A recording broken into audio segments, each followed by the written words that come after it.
Košice, Košice.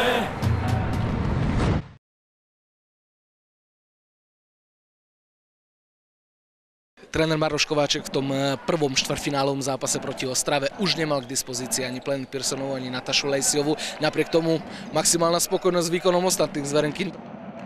Ani nie, celkom 51 bodov nie je asi až tak málo, ale naozaj sme v takom období, kedy ja si osobne myslím, neexistuje nájsť nejakú špeciálnu motiváciu po tomto veľkom turnaji a tomu úspechu.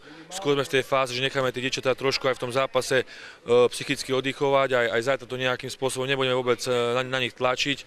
Samozrejme, že najväčšia ťarcha bude opäť na mladých, aby si tie, ktoré ten turnaj odohrali, oddychli a to semifinále veľmi blízko už v sobotu.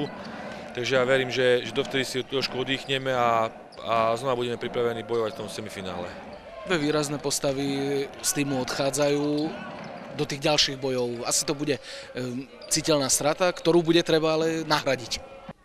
Tak aj tieto zápasy môže slúžiť k tomu, aby sme vlastne pochopili, ako je to hrať bez nich dvoch, ale ja som presvedčený v tom, že my v tomto týme máme dostatok kvalitných hráčiek, aj keď sa hovorí, že je ťažké nahradiť, ktoré ich vedia nahradiť, ja verím, že aj ich nahradíme.